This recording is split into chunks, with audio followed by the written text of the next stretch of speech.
President Biden is taking the fight to DeSantis' turf today. We also tonight have Neil deGrasse Tyson joining me later in the hour for some wild tech breakthroughs. I'm excited to see what he's going to explain about them. But our top story right now is President Biden's victory lap.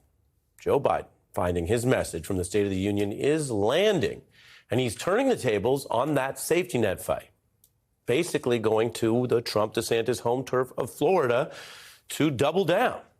Now, we all know Taylor Swift ironically suggested once that she was a nightmare dressed like a daydream. Well, today Biden told Republicans why he's going to be their nightmare, period.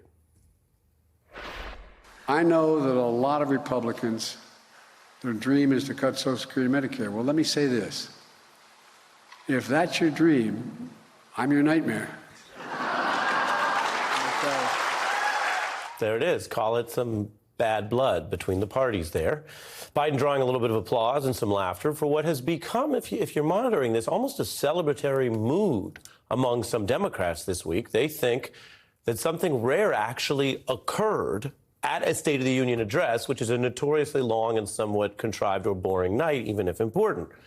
They say that there was an actual policy breakthrough in Biden's favor, that he did publicly draw Republicans in public, in front of the nation, in the most high-profile speech of the year, to affirm Social Security.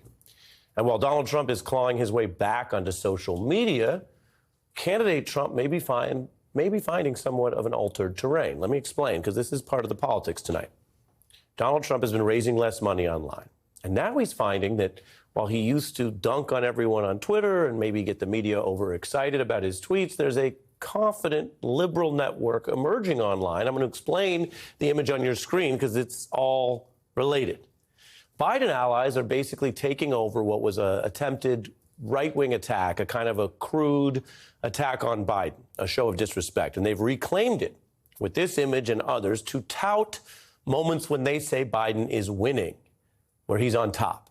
It's an internet meme. It uses a character that they call Dark Brandon, and it's kind of a joking superhero take on Biden, which also mocks the childishness of so much MAGA content.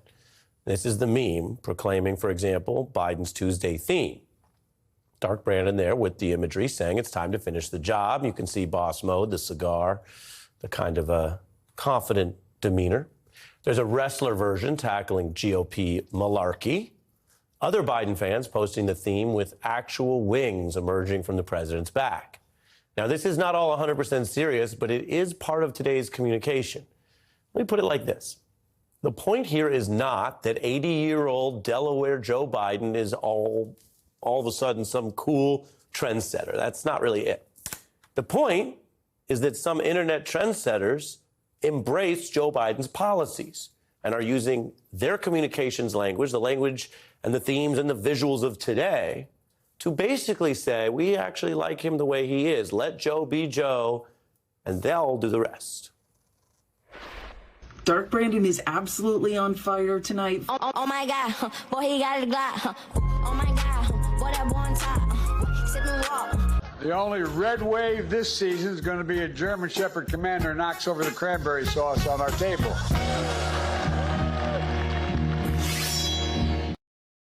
Da-da-da-da-da. It's the blank J-O-E. We mess around on this show a little bit, but I won't do the swear words. It's 3 p.m. on the West Coast. Now, if you're saying, okay, Ari, how is this the top news of the day? I'll tell you how. This is how people are communicating today. Just as other generations were waging campaign battles through direct mail, and it was a big deal to raise money and then buy it on mail that you would send out in mailers. It was a big part of the Iowa caucus. That's one generation. Well, today, a lot happens online, and it shapes wider narratives and headlines, especially when there's a payoff of reality. Then, of course, there's still traditional TV, where a lot of us reside. No problem with that. And I'll tell you, back on TV, it's actually proven hard to mislead viewers over on Fox News about something that we know from the data and the Nielsen ratings people saw with their own eyes.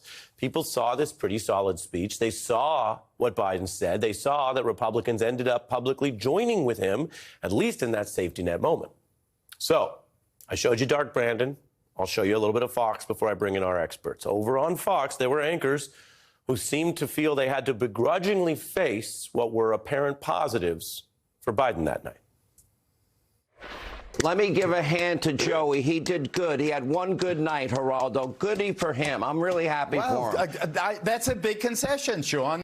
If we could stick to his claims about the economy, and they did seem specific. If you were just paying half attention, you would think, wow, he's got it under control. Were those accurate claims? I mean, it's accurate that that stuff is coming down, like inflation is coming down. The question is, and jobs are going up. He wanted to bait the Republicans, and then he wanted to have some back and forth, and he did. You think he wanted that? Absolutely. You know why? Because he had a big smile on his face. Let's get into it. We've got Jason Johnson, politics professor with Morgan State University. I don't know, is it a sweater or a hoodie? Looking good, though. It's full sweater hoodie combo. It's the modern thing. All right, we love that. And Joan Walsh from The Nation magazine. Jason, I say in all seriousness that communications technology and style evolves. And, you know, it's easy for someone used to a certain mode to look at the flapping wings and say, well, is this serious? Of course, that's how they felt about radio at one point, and now radio is old. I'm curious what you see in what seems to be organic, not DC-funded enthusiasm for some of what happened this week. All right, this is absolutely essential to win the meme wars, right? Like, that is actually a very important battle. And I say this sitting on my college campus because that is where a lot of my students get their information. They're much more likely to watch a TikTok with somebody in front of a gray, grainy screen with lots of different memes, and they pick up, we call it heuristics sometimes in political science, they figure out what's going on in the world from those memes. If you see Joe Biden smiling, if you see Joe Biden with laser Cyclops eyes from the X-Men, if you see Joe Biden with wings, you assume he's winning. I think in particular, Ari, what's been most effective, I remember this back when the conversation began about student loans, and you had Joe Biden sort of being implanted into the meme of Floyd Mayweather, throwing out cash to people. Joe Biden on the corner with locks, giving money to college They called him Moneybag Joe. Moneybag Joe. Those are the kinds of things that actually resonate with your 18 to 22-year-olds who you need to vote and who were essential to Democrats doing as well as they did in the midterms last fall. Yeah, it's interesting. And Joan, we've covered over the last 2 years some of the problems facing America, including in the economy and inflation. Sure. Well, just as we covered those, the job surge is a big deal. And real. The inflation is modulating. And as we showed, people are paying attention. What does it mean, do you think, for Biden to use that moment? He didn't corner the Republicans with a trick. He cornered them with a reality that the public, including in Republican districts, doesn't want to have a debt crash to raid Social Security. Right. It's incredibly unpopular. And it was funny because there was, in the moment as he was doing it, I was worried. I was like, is this going to land correctly? But he knew, and I should have known too, they lie. They don't tell the truth. They change their stories. You know, it's still the party of Donald Trump, whatever his troubles are, because he showed you could lie like you breathe and you don't have to answer for it. So I think, kind of knew that when he said that, they were going to go nuts. I think that the way that he trapped them into, oh, you're calling me a liar, so that means, you know, you don't want to cut Social Security and Medicare? Well, great, we've got an agreement now. I mean, that was magical. I don't know if memes can capture that, but that was something, you know, we don't always expect from Biden. And the other thing is, he has made me uncomfortable sometimes with his talk about bipartisanship because this party is crazy, and we know it. But he's gotten a lot done. And the other night, Kevin McCarthy, our new speaker, was not even clapping for the things that his own party had helped do. So he looked so churlish. And then, well, fact check, Joan. He's not allowed to clap unless Matt Gaetz says he can clap. Right. So there's a delay there. He has to check. Yeah, well, yeah, you saw him check. That was a joke fact check for the people. We're not sure that's what he was doing, but, you know, he did. And then when they went crazy, he couldn't rein them in anymore. And that's where you saw that he didn't have control. And by the way, I will say, in fairness, any speaker may not have control of all the members. They can do what they're going to do. Sure. But it was a portrait of this party, was it not? It was absolutely a portrait, and he really relied on Marjorie Taylor Greene. And when she's standing up there with her Cruella de Vil coat on, somebody called her, it was Tonya Harding. There's been a lot of commentary about her outfit. But when she stood up looking like a hyena, braying, I was like, wow, they became allies. She was really key to making him speaker, and now he's shushing her. Like, where's this going to go? So it's been a good week for liberals, I have to say. Jason, on the flip, you had the choice to put a Trump spokesman in the rebuttal. Interestingly, that created some sort of MAGA attention because Steve Bannon, who used to outrank Ms. Sanders in the Trump White House, had this to say. That speech, I thought the speech was terrible. It goes into the wokeism, and that's all interesting. But you got to get to the heart of the matter. She does not, and the reason is she's not intellectually capable of going to the heart of the matter, right? Let's be blunt. Now, that's Steve Bannon's personal attack. We don't have evidence or IQ scores from Ms. Sanders.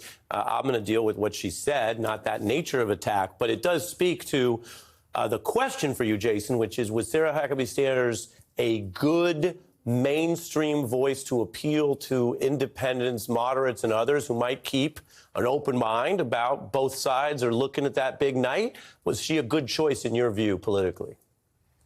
No.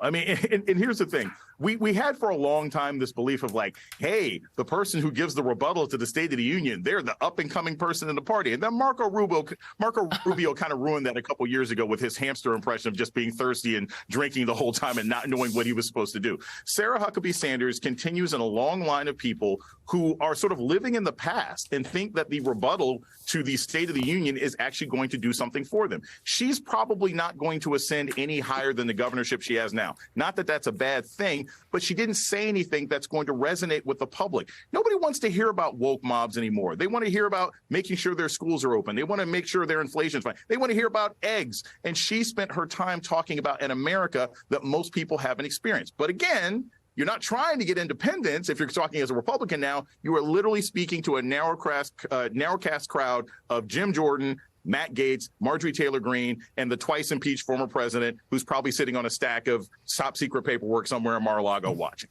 And Jason, when you mentioned the woke mob attacks, I mean, does that also show a failure to pivot off winning the House? However narrowly or not, however much it was a fizzle compared to the projections, they won back the House, so don't they have to show in a night that's about the president literally speaking to the House with the House Speaker behind him?